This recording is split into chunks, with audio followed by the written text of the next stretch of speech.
My name is Daniel Bolden. I'm a senior majoring in material science and engineering, and I am the head of the design team Gator Blacksmithing. So we're a subset of the student organization Material Advantage, which is under the material science and engineering department.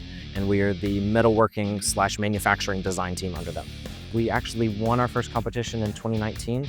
We participated in the TMS, which is the Minerals, Metals, and Materials Society competition, bladesmithing competition. When you're forging, you have a glowing hot piece of metal going around, and so you have to learn how to communicate with each other. You have to know where it is.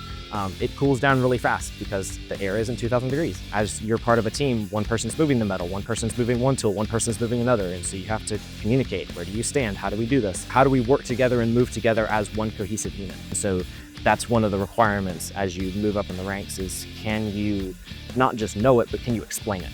Which is something that a lot of engineers aren't very good at.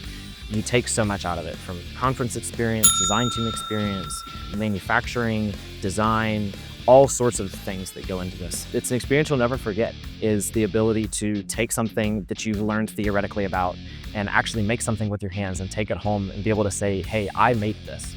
And I designed this from the ground up, and I made this with my hands. And it is such a rewarding experience that I would love to expose more people to. If you have the opportunity to come to UF, I cannot recommend it enough. The faculty here are so amazing. The classes are amazing, but the out of classroom stuff, when it comes to design teams, when it comes to competition teams, networking opportunities, the student organizations here are incredible. The people here are incredible. That's been my favorite thing about UF, is the communities that I've found in the different organizations that I've been a part of. It's a place where you can grow. It's a place where you can learn. It's a place where you can say, what do I enjoy doing? And you can figure out what you enjoy doing, and then you can say, okay, how can I do that more? And then how can I bring other people to enjoy that as well? Whatever that is for you, you'll get the opportunity to do that here.